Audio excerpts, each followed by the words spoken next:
Assalamualaikum warahmatullahi wabarakatuh. Selamat pagi, selamat siang maupun selamat sore. Di sini kami dari kelompok 6 akan membahas atau akan mempresentasikan hasil diskusi kami mengenai Information System for Competitive Advantage. Sebelumnya, perkenalkan nama saya Diarini Prasetyo dengan NPM akhir 111. Perkenalkan, nama saya Samnova Okturizka Rahmadityan dengan NPM akhir 117. Nama saya Devi Ayuda Nur Aini dengan NPM 240 130 10 119. Perkenalkan, nama saya Salma Syifa Nurnaila dengan NPM akhir 172. Perkenalkan, saya Devina Salvidonavia dengan 3 digit NPM terakhir 181. Perkenalkan, saya Nila Khotul Afifa dengan nomor NPM 240130101086. Ribu dengan NPM 2401 30 10 189. Perkenalkan, nama saya Syahidatun Kamila dengan NPM akhir 193. Oke, untuk yang materi pertama akan saya jelaskan adalah mengenai perusahaan dan lingkungannya. Perusahaan ini sejatinya memiliki dua jenis sistem. Yang pertama adalah sistem fisik dan juga yang kedua ada sistem virtual. Nah, sistem fisik ini terdiri dari terdiri dari gedung, kemudian mesin, kemudian bahan baku seperti material untuk produksi dan juga karyawan. Nah, kalau sistem virtual sendiri terdiri dari informasi, data, dan juga aturan-aturannya. Sistem fisik ini dikelola oleh sistem virtual dalam suatu perusahaan. Nah, perusahaan ini juga bisa seringkali disebut sebagai sistem terbuka. Kenapa? Karena perusahaan ini tidak bisa berdiri sendiri. Mereka selalu berhubungan dengan lingkungan luar. Jadi tidak bisa mandiri berdiri sendiri gitu, akan selalu berhubungan dengan lingkungan luar. Siklusnya dalam perusahaan pun akan selalu berputar dari lingkungan dan kembali ke lingkungan lagi. Nah, siklus tersebut itu biasanya disebut sebagai General Systems Model of the Firm. Nah, kemudian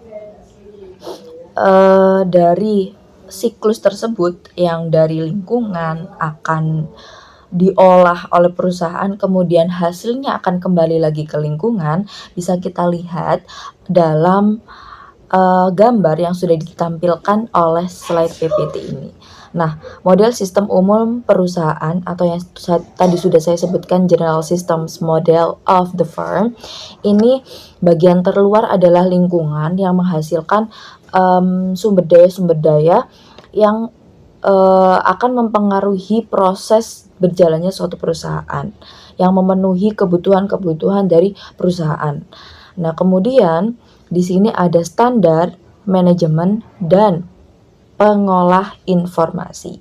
Standar, manajemen, dan pengolah informasi ini adalah tiang-tiang atau elemen-elemen yang memungkinkan perusahaan ini mengendalikan operasinya. Jadi yang menjadi pengendali operasi suatu perusahaan adalah ada 3 ini tadi, yakni elemen, yakni standar, kemudian manajemen perusahaan, dan pengolahan informasi. Nah, dari ketiga elemen tersebut akan mempengaruhi yang namanya keputusan yang dihasilkan oleh suatu perusahaan. Keputusan yang dihasilkan oleh suatu perusahaan pun akan mempengaruhi prosedur perusahaan, mulai dari input, kemudian pemrosesan, dan juga untuk output yang dihasilkan. Nah, bisa dilihat teman-teman di bagian bawah ada yang namanya input sumber daya, kemudian proses transformasi, dan yang terakhir adalah output sumber daya. Nah, kita ketahui bahwa panah yang pertama yang ditujukan sebelum adanya input sumber daya ini menunjukkan bahwa input sumber daya ini atau sumber-sumber daya yang dibutuhkan oleh suatu perusahaan ini kita dapatkan dari yang namanya lingkungan. Nah, apa aja nih? Misalnya untuk aliran sumber daya fisik nih ya. Contohnya adalah material. Nah, material ini kan masuk ke perusahaan dari lingkungan. Nah, lingkungan yang dimaksud ini adalah pemasok. Pemasok kan lingkungan atau elemen yang ada di luar perusahaan. Mereka menghasilkan yang namanya material, kemudian material tersebut diproses oleh perusahaan dan menghasilkan suatu produk atau jasa oleh perusahaan yang nantinya produk atau jasa tersebut pun akan kembali lagi ke lingkungan. Nah, lingkungannya apa? Konsumen. Jadi perputaran siklus tersebut menunjukkan bahwa perusahaan ini tidak lepas dari yang namanya lingkungan. Mereka selalu berkaitan, berhubungan dengan yang namanya lingkungan luar. Oleh karena itu, perusahaan adalah sistem terbuka yang tidak bisa berdiri sendiri. Semua proses dalam model sistem umum perusahaan ini akan mempengaruhi berjalannya suatu perusahaan. Oke, untuk materi selanjutnya adalah pembahasan mengenai lingkungan dan aliran dari sumber daya perusahaan. Sebelum itu, mari kita membahas mengenai gambar yang sudah saya tampilkan di slide PPT ini adalah mengenai 8 elemen organisasi. Oke, kita perhatikan terlebih dahulu beberapa elemen dari organisasi meliputi pemerintah, masyarakat global, serikat pekerja, pemegang saham, pesaing, pemasok, pelanggan, dan masyarakat keuangan atau komunitas keuangan. Nah, di sini teman-teman, perusahaan ini akan selalu terhubung dengan elemen 8 elemen itu tadi melalui aliran sumber daya lingkungan. Nah, ada aliran yang sering terjadi, ada aliran yang jarang terjadi, dan ada aliran yang tidak diharapkan terjadi dalam suatu perusahaan ke sumber daya atau elemen-elemen tertentu. Oke, untuk lebih jelasnya mari kita bedah satu-satu. Untuk aliran-aliran ini tidak semuanya dapat mengalir antara perusahaan dengan beberapa elemen yang sudah saya sebutkan atau beberapa sumber daya yang sudah saya sebutkan tadi, 8 elemen itu tadi. Nah, ada aliran yang sering terjadi. Nah, aliran yang sering terjadi ini contohnya adalah aliran uang ke pemegang saham. Aliran uang dari perusahaan yang dibagikan ke pemegang saham berupa dividen. Oke, itu pasti akan sering terjadi di setiap periode. Entah 2 kali atau 1 kali setiap periodenya. Kemudian ada aliran bahan baku dari pemasok ke perusahaan. Itu juga akan sering terjadi karena perusahaan membutuhkan yang namanya bahan baku dari sebuah pemasok. Oke, untuk proses berjalannya produksi. Nah, ada aliran yang sering terjadi dan ada juga aliran yang jarang terjadi. Contohnya gimana? Contohnya adalah aliran uang dari pemerintah ke perusahaan. Tentu aliran uang dari pemerintah ke perusahaan ini adalah sesuatu yang jarang sekali terjadi. Dan kemudian tenaga kerja ke pesaing. Aliran tenaga kerja ke pesaing ini diharapkan jarang sekali terjadi dalam suatu perusahaan. Nah, selanjutnya ada aliran sumber daya yang tidak bisa mengalir antara perusahaan dan beberapa elemen yang ada dalam contoh 8 elemen yang sudah saya sebutkan tadi. Contohnya, aliran sumber daya yang tidak bisa mengalir adalah aliran uang. Ya, uang ini tidak boleh mengalir dari perusahaan ke pesaing. Tentu saja dong, nggak mungkin perusahaan ini sukarela mengalirkan uangnya ke perusahaan pesaing. Jadi sumber daya uang ini, sumber daya fisik tadi tidak bisa selalu mengalir ke 8 elemen itu. Contohnya uang. Uang ini kan sumber daya fisik yang dimiliki perusahaan. Nah, diharapkan uang ini tidak mengalir ke pesaing. Kalau mengalir ke pesaing, pasti perusahaan akan mendapatkan rugi. Oke. Kemudian, mesin tidak bisa mengalir dari perusahaan ke pemegang saham. Mesin adalah sumber daya fisik perusahaan, seperti yang sudah saya contohkan di slide sebelumnya. Nah, mesin ini tidak bisa dong mengalir ke pemegang saham. Harusnya yang mengalir ke pemegang saham adalah berupa uang. Oke, teman-teman. Itu saja yang bisa saya sampaikan di 1 dan 2 slide ini. Untuk materi selanjutnya akan dipaparkan oleh rekan saya. Terima kasih. Nah, kita akan membahas tentang tantangan dari pesaing global atau yang disebut dengan multinational corporation atau bisa disingkat MNC. Nah, MNC perusahaan yang beroperasi lintas produk, pasar, negara, dan budaya. Nah, perusahaan jenis ini memiliki perusahaan induk dan anak perusahaan yang tersebar di berbagai negara. Nah, karena tersebar secara geografis, setiap cabang itu bisa memiliki kebijakan, tujuan, dan prosedur yang berbeda sehingga pengelolaannya itu menjadi lebih kompleks dibanding perusahaan lokal. Nah, salah satu tantangan utama dari persaingan global ini adalah outsourcing. Nah, saat ini pesaing perusahaan itu bukan hanya perusahaan lain di dalam negeri ya, tetapi juga tenaga kerja dan perusahaan dari negara lain.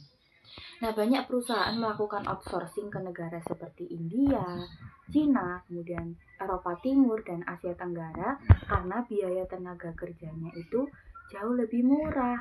Misalnya, biaya tenaga kerja di Cina itu bisa sekitar 25% dari biaya tenaga kerja di Amerika Serikat. Nah, jadi alasan utamanya itu adalah untuk efisiensi biaya agar perusahaan itu bisa menawarkan harga yang lebih kompetitif. Nah, namun outsourcing ini juga memiliki resiko, terutama dalam perlindungan hak kekayaan intelektual atau IPR. Nah, tidak semua negara memiliki perlindungan hukum yang kuat terhadap hak cipta, kemudian paten atau rahasia dagang. Jika tidak dikelola dengan baik, perusahaan itu bisa mengalami kebocoran informasi atau penyalahgunaan teknologi. Contohnya itu seperti IBM pernah mengakuisisi Dax E-Service di India untuk mengurangi resiko terkait perlindungan hak kekayaan intelektualnya. Nah, selain itu, perusahaan multinasional memiliki kebutuhan khusus dalam hal pemrosesan informasi dan koordinasi itu. Nah, karena beroperasi di banyak negara ya, MNC itu menghadapi tingkat ketidakpastian yang lebih tinggi. Nah, oleh karena itu, mereka membutuhkan sistem informasi yang kuat untuk mengumpulkan, kemudian memproses, dan menyebarkan informasi itu secara cepat dan akurat. Nah, informasi ini membantu manajemen dalam mengambil keputusan strategis tingkat global. Nah, koordinasi ini juga menjadi tantangan besar karena sumber daya seperti perangkat keras, perangkat lunak, dan sumber daya manusia itu tersebar di berbagai negara. Perbedaan budaya seperti bahasa, budaya, zona waktu, dan praktik bisnis itu yang membuat koordinasi semakin kompleks. Namun, dengan kemajuan teknologi informasi dan komunikasi, proses koordinasi global itu menjadi lebih mudah dibandingkan sebelumnya. Jadi, kesimpulannya, untuk dapat bersaing di pasar global, perusahaan itu harus mampu mengelola biaya, kemudian melindungi aset intelektualnya, serta memanfaatkan sistem informasi untuk meningkatkan koordinasi dan efisiensi itu di seluruh dunia. Tanpa sistem informasi yang baik, perusahaan multinasional akan kesulitan menghadapi persaingan global yang semakin ketat. Kemudian ada competitive advantage atau keunggulan bersaing. Jadi keunggulan bersaing adalah cara perusahaan untuk mengungguli pesaing lewat harga yang lebih murah, kualitas yang lebih baik, atau memenuhi kebutuhan segmen tertentu. Keunggulan juga bisa diperoleh dari sumber daya virtual seperti informasi untuk memperkuat posisi perusahaan di pasar. Jadi yang pertama ada Porter Value Chain.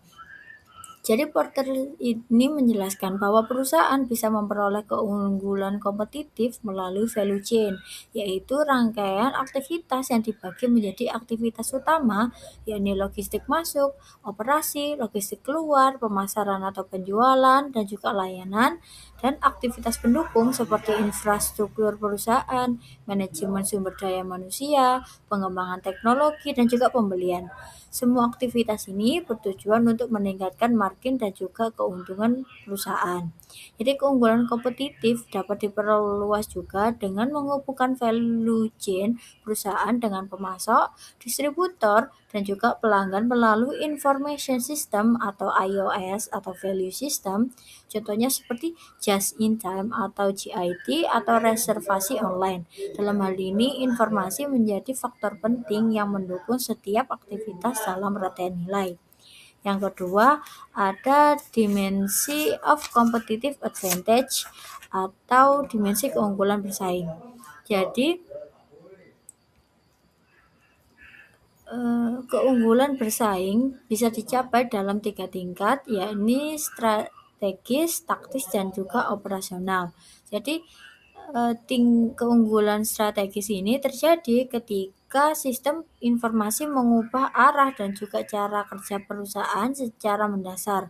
Misalnya seperti membuat database perusahaan bisa diakses melalui web. Hal ini meningkatkan aksesibilitas dan juga mempercepat transaksi, tetapi juga menimbulkan resiko dan juga keamanan sehingga perlu perencanaan keamanan yang kuat. Yang kedua, ada tactical advantage atau keunggulan taktis. Keunggulan taktis ini diperoleh saat perusahaan menjalankan strategi yang lebih efektif daripada pesaing. Misalnya seperti meningkatkan layanan pelanggan lewat sistem diskon otomatis. Sistem informasi bisa mendorong loyalitas pelanggan, memberi rekomendasi produk tambahan, serta meningkatkan keuntungan dan efisiensi pemrosesan pesanan. Kemudian yang terakhir ada operational advantage atau keuntungan operasional. Jadi keuntungan operasional ini berkaitan dengan aktivitas rutin harian, seperti website yang menyimpan preferensi pelanggan melalui cookies. Sistem ini memudahkan pelanggan meningkatkan akurasi data, mengurangi kesalahan input, dan juga memperbaiki hubungan perusahaan dengan pelanggan. Selanjutnya yaitu knowledge management. Jadi ketika seorang manajer itu memanfaatkan informasi untuk memperoleh keunggulan dalam bersaing, informasi tersebut tidak bisa dibiarkan begitu saja, melainkan harus diolah secara sistematis. Nah, proses pengolahan inilah yang disebut dengan knowledge management. Knowledge management sendiri itu mencakup pengumpulan data, pengolahan data menjadi informasi yang berguna, menyimpan dan juga menggunakan informasi dengan tepat, memberikan informasi kepada orang yang tepat dalam bentuk yang tepat dan waktu yang tepat, juga membuang informasi yang sudah tidak relevan dan menggantikannya dengan informasi terbaru yang lebih akurat. Kemudian ada pula dimensi-dimensi dari informasi. Yang pertama yaitu relevansi. Jadi informasi itu harus relevan atau tepat dengan masalah yang sedang dihadapi oleh perusahaan. Yang kedua yaitu akurasi. Informasi itu sebaiknya disajikan secara akurat dan juga benar. Yang ketiga yaitu ketepatan waktu atau timelines. Jadi informasi itu harus tersedia pada saat informasi tersebut dibutuhkan. Karena jika informasi tersebut datangnya terlambat, walaupun benar, itu sudah tidak lagi bermanfaat untuk pengambilan keputusan. Yang terakhir yaitu kelengkapan atau completeness. Jadi informasi itu harus cukup lengkap, tetapi tidak berlebihan. Karena terlalu banyak informasi justru bisa membuat bingung manajemen. Selanjutnya, di sini saya akan membahas mengenai mengelola arus sumber daya fisik, manajemen rantai pasok. Jadi, supply chain adalah alur pergerakan sumber daya fisik dari supplier ke perusahaan hingga ke pelanggan. Proses pengelolaannya disebut supply chain management atau SCM, yang bertujuan untuk memastikan aliran barang berjalan tepat waktu, efisien, dan terkendali. Nah, ada juga kegiatan utama dari SCM sendiri. Yang pertama ada peramalan permintaan pelanggan, yang kedua penjadwalan produksi, yang ketiga pengelolaan persediaan seperti bahan baku, WIP, barang jadi, yang ketiga ada pemesanan dan penerimaan stok dari supplier, yang keempat pengaturan transportasi dan distribusi ke pelanggan, dan yang terakhir adalah pelacakan pergerakan barang secara elektronik. Nah, selanjutnya di sini ada challenge in developing global information system atau bisa disingkat dengan JIS atau JIS. Nah, JIS sendiri adalah sistem informasi yang jaringannya itu melintai batas negara. Pengembangannya menghadapi berbagai tantangan utama. Yang pertama ada pembatasan pemerintah terhadap akses komunikasi dan infrastruktur. Yang kedua ada perbedaan bahasa, mulai dari budaya, dan persepsi terhadap penggunaan teknologi. Yang ketiga ada kewajiban penggunaan peralatan lokal yang dapat mengganggu kompatibilitas sistem. Yang keempat adalah aturan pemrosesan data dalam negeri dan pembatasan Trans-Border Data Flow atau WTF. Yang kelima, keterbatasan listrik, jaringan lambat, dan pembicaraan software. Dan yang terakhir ada penolakan karena merasa diawasi atau khawatir terhadap dampak profitabilitas. Selanjutnya ada strategic planning for information research. Yang pertama ada the Chief Information Officer and the Chief Technology Officer. Chief Information Officer atau CIO atau Chief Technology Officer atau CTO adalah manajer tingkat tertinggi di bidang layanan informasi. Nah, orang ini memberikan kontribusi keterampilan manajerial untuk memecahkan masalah yang berkaitan tidak hanya dengan sumber daya informasi, tetapi juga dengan bidang lain dari operasional perusahaan. CIO atau CTO dapat memposisikan layanan informasi sebagai elemen vital dalam struktur organisasi perusahaan dengan mengikuti saran, yaitu yang pertama adalah luangkan waktu untuk berinteraksi dengan bisnis dan mengikuti pelatihan bisnis. Yang kedua ada pelajari bisnisnya, bukan hanya teknologinya. Selanjutnya, secara aktif carilah kemitraan dengan unit bisnis dan manajemen lini, jangan menunggu dan diundang. Terus selanjutnya ada fokus pada peningkatan proses bisnis dan jelaskan biaya sistem informasi atau SI dalam istilah bisnis. Selanjutnya ada bangun kredibilitas dengan memberikan 15 layanan yang andal. Dan yang terakhir ada terbuka terhadap ide-ide dari luar bidang sistem informasi. Selanjutnya ada strategic planning for the enterprise. Nah, ketika sebuah perusahaan mengorganisir para eksekutifnya ke dalam sebuah komite eksekutif, kelompok ini pasti memikul tanggung jawab perencanaan strategis untuk seluruh perusahaan. Paling tidak, komite eksekutif terdiri dari presiden dan wakil presiden dari bidang bisnis perusahaan. Komite ini menentukan rencana bisnis strategis organisasi. Setelah rencana ditetapkan, komite eksekutif memantau kinerja sepanjang tahun dan mengambil tindakan yang sesuai jika diperlukan. Dalam beberapa kasus, rencana dapat dimodifikasi untuk mencerminkan perubahan situasi. Komite juga dapat mengambil keputusan yang bertujuan untuk memastikan bahwa tujuan rencana tersebut tercapai. Dan selanjutnya ada strategic planning for business areas. Salah satu pendekatan untuk perencanaan strategis area bisnis adalah dengan setiap area menetapkan rencananya sendiri secara independen dari area lainnya. Namun, pendekatan seperti itu tidak menjamin bahwa area-area tersebut akan bekerja sama dengan baik. Nah, selanjutnya kita masuk ke pembahasan mengenai isi inti rencana strategis sumber daya informasi. Nah, meskipun setiap organisasi itu memiliki format atau gaya perencanaan yang berbeda, ada topik inti yang wajib dan harus selalu ada dalam setiap dokumen rencana strategis. Nah, topik inti tersebut terdiri dari dua hal utama. Yang pertama adalah penetapan tujuan. Rencana tersebut harus memuat tujuan spesifik yang ingin dicapai oleh setiap kategori sistem. Nah, untuk tujuan ini itu tidak boleh abstrak, melainkan harus jelas targetnya untuk periode waktu tertentu yang dicakup oleh rencana tersebut. Nah, yang kedua adalah kebutuhan sumber daya. Setelah tujuan ditetapkan, rencana harus merinci sumber daya informasi apa saja yang dibutuhkan untuk mencapai tujuan tadi. Ini mencakup perangkat keras, lunak, hingga datanya.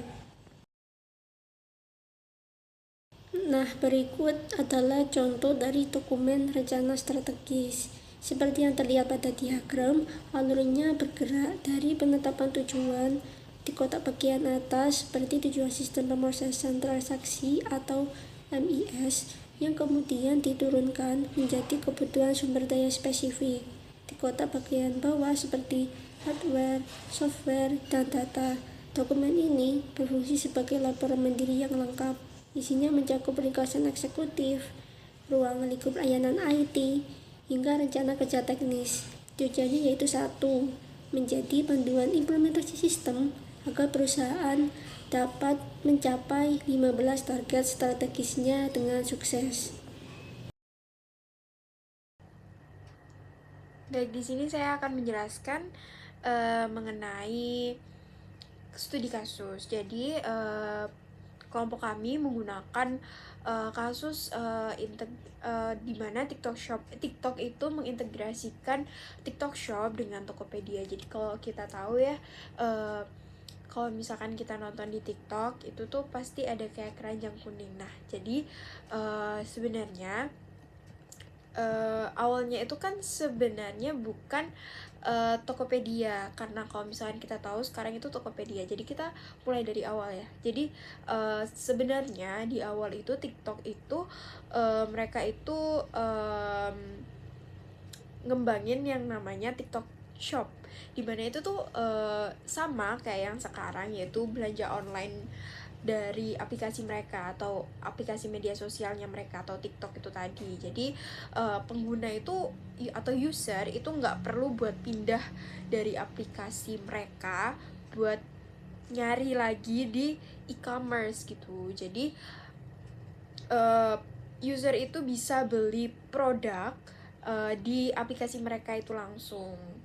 Nah, di TikTok juga nanti itu bisa kayak interaksi gitu ya sama entah itu penjual atau adminnya buat tanya-tanya secara langsung, karena ada yang namanya live streaming gitu. Jadi kayak gitu, dan ada juga yang namanya video-video produknya sebagai marketing gitulah ya, sebagai iklan gitu. Nah, tapi setelah mereka membuat TikTok Shop itu tadi, nggak lama ada regulasi pemerintah Indonesia yang mengatur adanya pemisahan antara media sosial dengan aktivitas perdagangan elektronik, sehingga dengan adanya peraturan tersebut, mau nggak mau TikTok itu kan harus menyesuaikan dengan aturan yang ada di negara yang ada gitu kan, yang mereka yang ada mereka gitu. Jadi di Indonesia ini TikTok menyesuaikan diri dengan mengintegrasikan TikTok Shop itu tadi sama Tokopedia. Yang sebelumnya Tokopedia itu kalau nggak salah sahamnya itu ada di Goto, sekarang itu ada di TikTok itu. Nah, dengan itu sebenarnya nggak jauh beda, yang awalnya TikTok Shop jadi Tokopedia gitu aja. Jadi sebenarnya TikTok sendiri itu masih tetap menjadi platform yang digunakan untuk promosi lah ya, untuk promosi. Dan di dalamnya TikTok itu mereka kayak kerjasama gitulah ya sama Tokopedia, dimana nantinya orang-orang itu kalau misalkan check out atau ada yang keranjang kuning gitu ya, itu tuh dari Tokopedia gitu.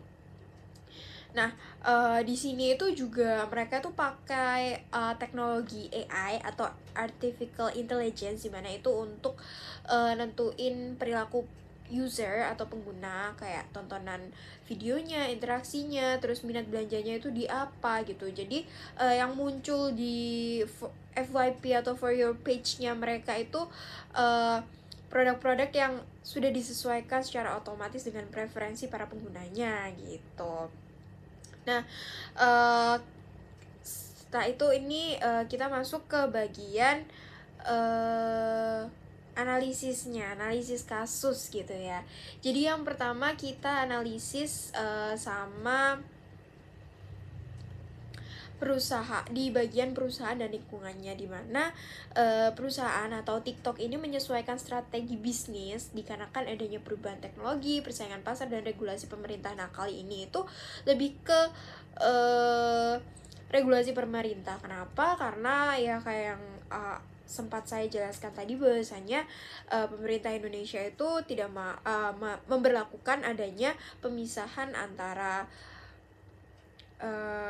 media sosial dengan e-commerce gitu ya. Jadi Di sini TikTok itu kerjasama atau TikTok itu mengintegrasikan diri dengan Tokopedia gitu ya, sehingga terdapat perubahan lingkungan bisnis digital yang nantinya bakal jadi strategi baru. Nah, sebenarnya juga ada masalah persaingan e-commerce ya, karena kan selain di TikTok Shop sebelumnya itu dan yang jadi Tokopedia itu pas ada kayak web e-commerce lain yang pastinya bakal menjadi persaingan buat mereka atau menjadi pesaing mereka gitu ya.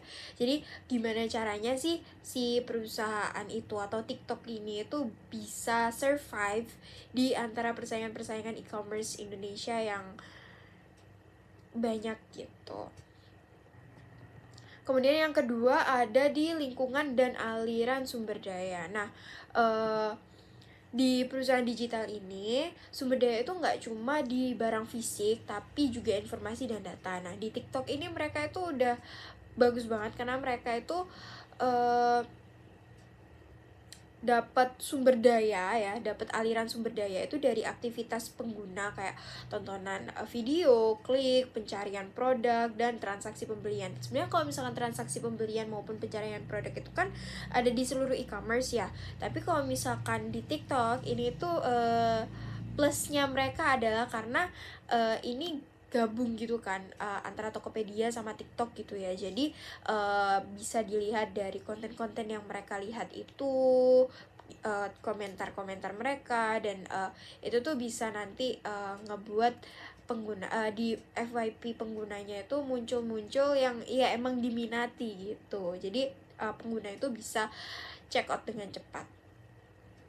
Jadi informasi-informasi atau data-data tadi itu nanti bakal diproses pakai algoritmanya AI gitu ya. Jadi nanti muncul tuh itu tadi kayak yang saya jelaskan, ya ini rekomendasi-rekomendasi sehingga para pengguna itu bisa membeli gitu ya, karena kan itu merupakan salah satu strategi promosi gitu, sehingga operasionalnya mereka itu lebih efisien gitu. Soalnya ada MNC atau multinational corporation karena kalau kita tahu TikTok itu memang kan sebuah perusahaan multinasional ya yang beroperasi di berbagai negara, nggak di Indonesia aja. Jadi mereka punya sistem teknologi yang global. Jadi sebagai MNC atau multinational corporation, mereka itu harus mampu mengelola operasi dari lintas negara sekaligus menyesuaikan diri dengan kondisi lokal. Nah, di sini TikTok itu kan memang kerjasama dengan Tokopedia. Nah, itu tuh mereka itu menyesuaikan sistem informasinya itu dengan pasar Indonesia, mulai dari regulasinya kayak yang tadi kan. Mereka akhirnya kerjasama nih sama Tokopedia. Terus habis gitu mereka juga menyesuaikan dengan metode pembayaran lokal, bisa pakai kris, bisa pakai Dana dan lain sebagainya, bisa COD juga. Kemudian mereka juga menyesuaikan dengan perilaku konsumen domestik gitu. Jadi ini tuh nunjukin kalau misalkan sistem informasi itu memungkinkan koordinasi global sekaligus adanya adaptasi lokal yang pastinya itu bakal jadi karakteristik utama perusahaan multinasional di era modern ini. Soalnya ada knowledge management, di mana knowledge management itu kan proses mengubah data jadi pengetahuan yang berguna bagi organisasi ya. Nah, di kasus ini atau di kasus TikTok ini tuh data pengguna itu dianalisis buat memahami pola perilaku konsumen atau pengguna itu tadi, terus habis gitu buat memahami juga tren produk populer dan preferensi pasar. Nah, nantinya hasil analisis tersebut itu bakal jadi pengetahuan bisnis yang bakal membantu perusahaan dalam mengambil keputusan strategis kayak menentukan rekomendasi produk, kemudian gimana strategi promosi mereka, sama pengembangan fitur baru apa sih yang mungkin bisa dilakukan. Nah, di sini juga pastinya penjual atau seller itu memperoleh manfaat, karena kan pastinya mereka juga dapat memahami kebutuhan pasar berdasarkan data yang disediakan oleh sistem gitu ya. Selanjutnya yang terakhir yakni strategic planning for information research, di mana perencanaan strategi sumber daya informasi itu kan daya informasi itu kan berarti teknologi informasi yang dirancang sebagai bagian dari strategi jangka panjang perusahaan. Nah, integrasi dari TikTok sama Tokopedia ini tuh nunjukin kalau misalkan sistem informasi itu nggak cuma alat pendukung operasional gitu ya, tapi juga jadi inti dari strategi bisnis mereka gitu loh. Kenapa? Karena perusahaan mereka atau si TikTok ini tuh kan berinvestasi pada teknologi AI yang nantinya bakal nganalisis data, juga integrasi platform buat nyiptain ekosistem digital yang tadi yang bakal menghubungkan antara pengguna, kreator, sama penjual. Nah, dengan begitu perusahaan itu dapat meningkatkan efisiensi operasional, terus habis gitu mereka juga bisa memperbaiki pengalaman pelanggan, juga mempertahankan keunggulan kompetitif di industri e-commerce. Karena kalau misalkan kita lihat ya, TikTok itu sangat membantu gitu ya, karena kalau misalkan mau lebaran gitu pasti FYP atau for your page-nya para pengguna itu juga mungkin dari hampers, baju-baju untuk lebaran, atau angpau gitu ya, atau lain sebagainya yang memang itu banyak dicari oleh para pengguna gitu, yang mungkin saja membuat para pengguna tertarik. Nah, itu tuh nanti bakal jadi keunggulan mereka di industri e-commerce, karena memang e-commerce ini kan banyak sekali ya webnya, jadi nggak cuma di TikTok, nggak cuma di Tokopedia aja, tapi ada yang lain, dan itu merupakan salah satu cara mereka buat survive di antara persaingan-persaingan ketat di industri e-commerce itu tadi.